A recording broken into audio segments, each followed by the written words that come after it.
Hi, everyone, and welcome to the Photographic Memory Podcast. I'm excited to welcome to the program Dr. Shannon Panzo. Dr. Shannon, what's going on? Hey, we're having a great day here again, here in Australia. How you doing today? Always great. Always great to talk to you, especially. But I'm excited to talk to you because, again, you're a photographic memory expert. You're also a great mentor and also a brand management expert. And your mentoring, as we learned on last episode, really helps people because it really untaps their true potential in so many ways. And our topic today leads into that even more, the law of attraction, which is so important. Yeah, we're going to have a lot of fun here today talking about the law of attraction.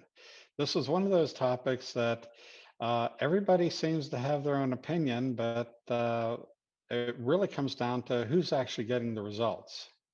So we're gonna go into some different things with the law of attraction so that people can start to understand just how complex it really is. It's uh, it's actually very simple, but at the same time, it is complex. Absolutely. And we want to make sure that when we look at this, the important thing of the law of attraction is if you have negative thoughts, if you don't believe you're going to have certain things, you're going to attract bad things. Well, a lot of these things come down to an individual's level of integrity, how well they know themselves, their own personal truth, what is realistic, what isn't. There's many different things that are coming into the picture as to what it actually what it actually takes to make the difference with the law of attraction. So let's jump about the history of the law of attraction. Okay, the law of attraction has always been with us, and this was actually notated. It was put into a formalized way of dealing with it back in 1912. A gentleman by the name of Charles Hannell, he created what is called the Master Key System. Now, the Master Key System was delivered over a 24-week period of time. And back in 1912, the people that would actually take this on board were people of affluency. They had plenty of money to burn. They were not your typical worker people. Worker people worked usually around 10 to 16 hours a day, 7 days a week. They didn't have time or the luxury of taking this on board. So, this was actually the pursuit of the wealthy and the affluent. And what ended up happening is he inspired people like Napoleon Hill, people like that. It was a very big undertaking because you had to restructure so many things about your life. You had to restructure the way you believed in things, uh, your connection with God, all different sorts of things that simply you would not normally take into comparison with.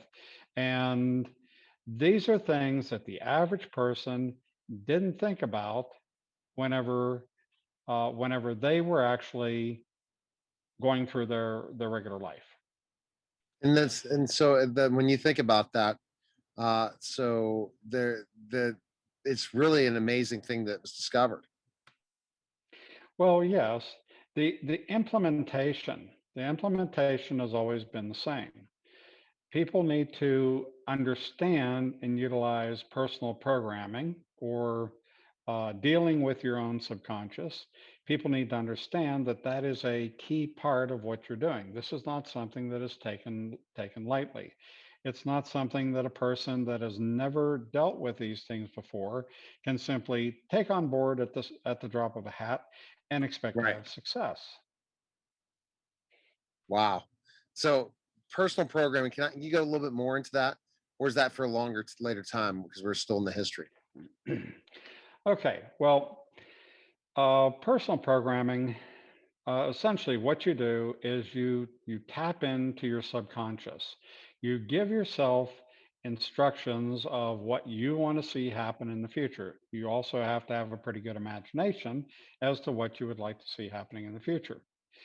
Um, I'm going to give you an example of a person that I came in contact with, which really did have something to add to all this. What this gentleman was is he was a corporate goal setting coach. He made a lot Okay. of money teaching corporate goal setting. I asked him, well, gee, oh, he told me he got out of the business. I said, well, why did you do Well, that? yeah. It's so lucrative. Well, I already knew the answer, but I wanted him to tell me. He said, well, corporate goal setting doesn't work. Really? Tell me more. He goes about telling me how he would go into the board and the board would give him a list of instructions that they wanted their people to follow. They Right. were the people would program these things in order to elevate the company. Unfortunately, these things were not of interest of the workers. These were only of interest of the board members and maybe a few workers along the way. So, really, when it came down to putting these things into their programming, what would happen is these things would fail. They Oh, were not part of the person's design. It wasn't, it was meaningless to the person. So, whenever corporate goal setting was established, hey, it sounds like a great idea as long as everybody's buying in with you. And the workers, that's not their job. Their job is to work. right.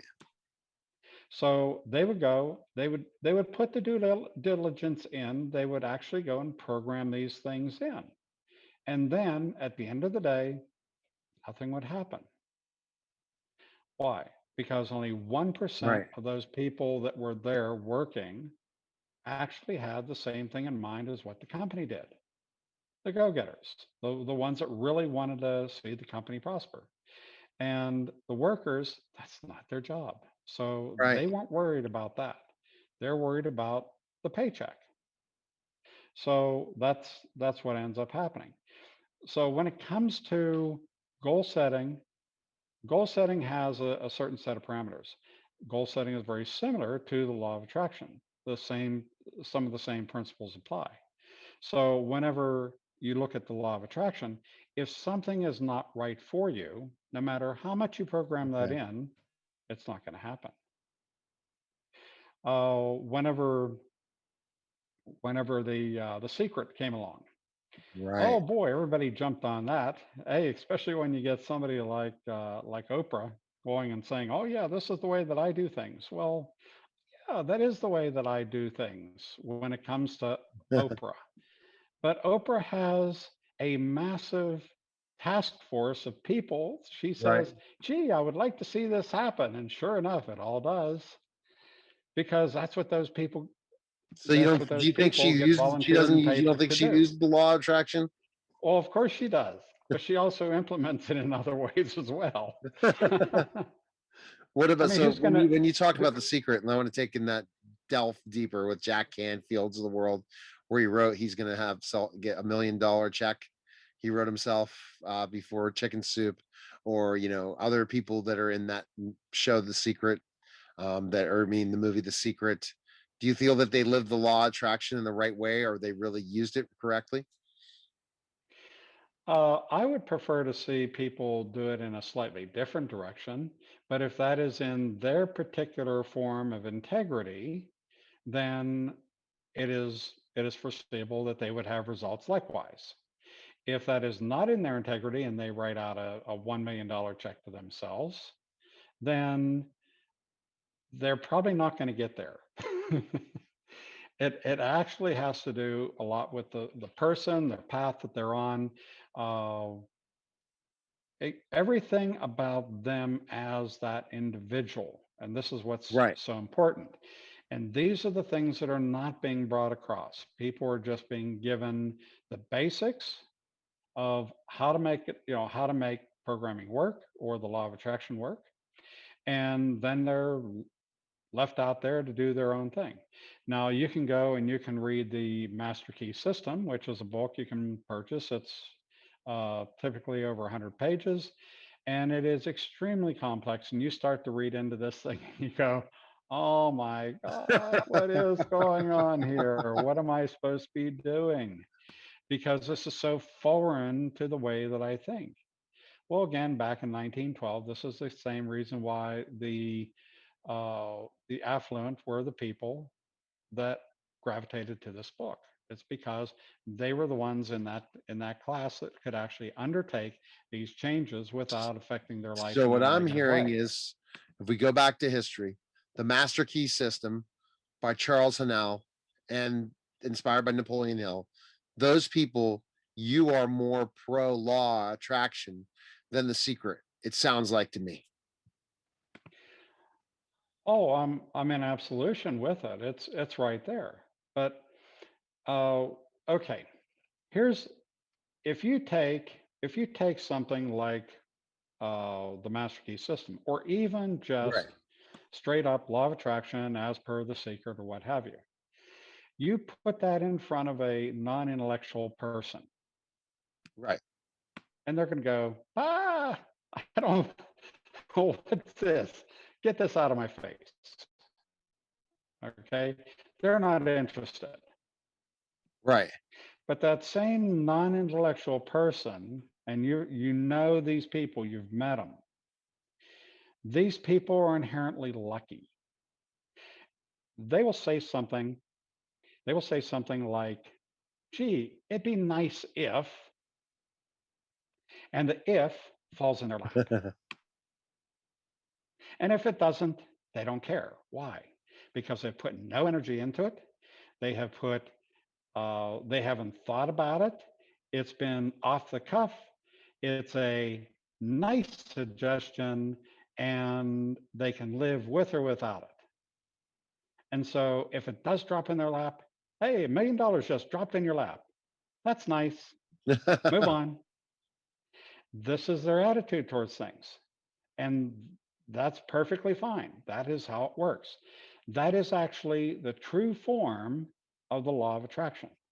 Definitely, But it's no, it definitely sounds like it. So the true form that if you really don't have a belief system, you don't program yourself, you don't really look at the specific things. You say, I follow the law of attraction. I'm always looking at positive things. I'm already setting my bar real high, but yet you don't have the skill set or the intellectual ability to get to that level. You're kidding yourself.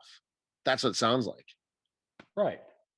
Well, the thing is whenever you have all these people out there that are intellectual and they get these various systems about the law of attraction, what happens is they over intellectualize the system.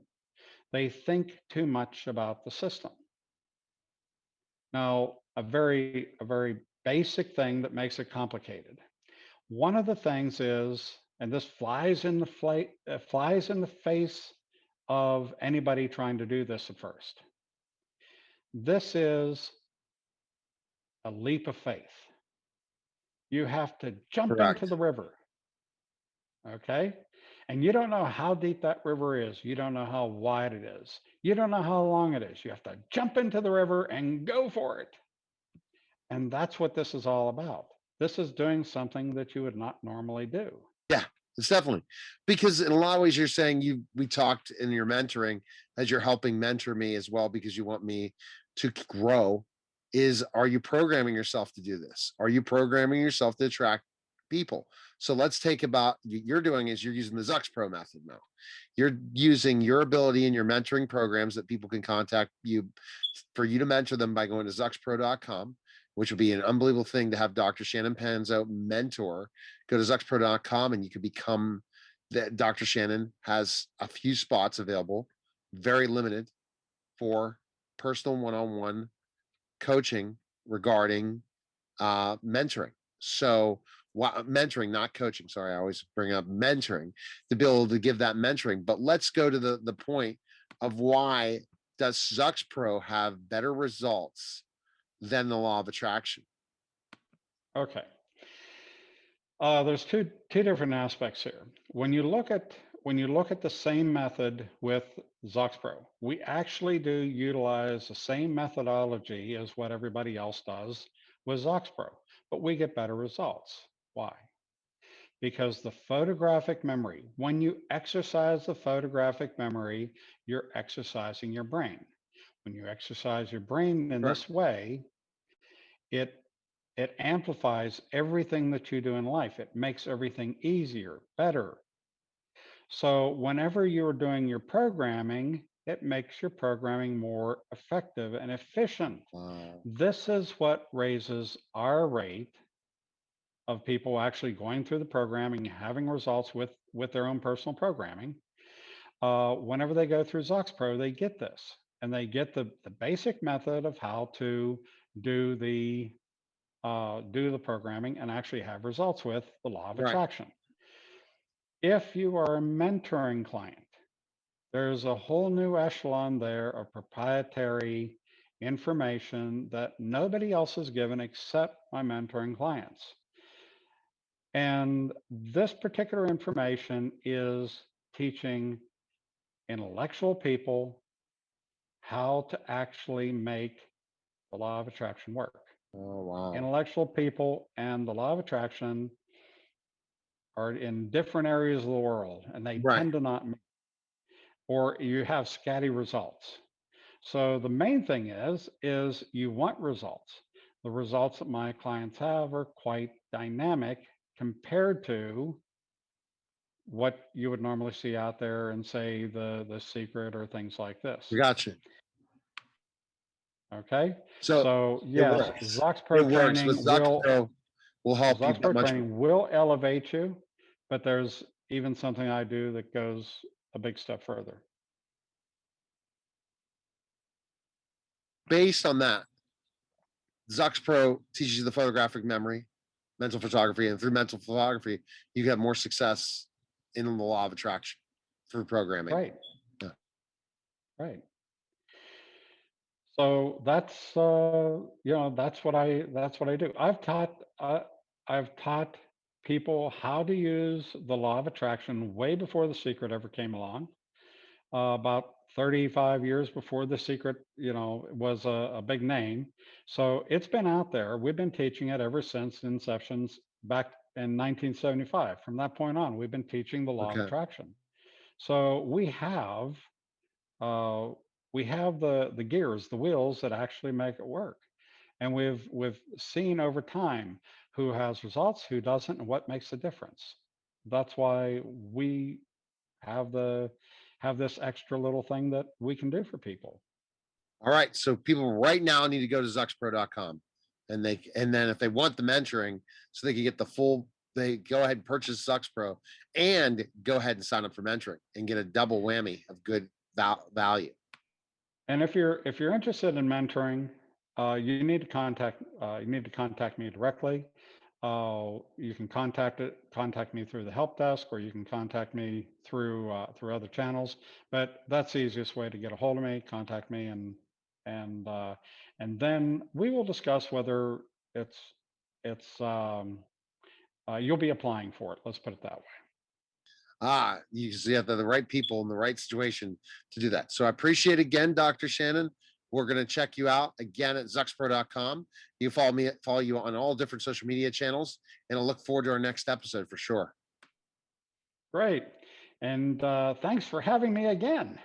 I loved it. It was so knowledgeable, and I'm definitely going to take some of those ideas and go with me on my way to start programming myself to reach all of my highest potential and all those things. So I appreciate it. Have a nice day. You too. That was the Photographic Memory Podcast. Take care, guys.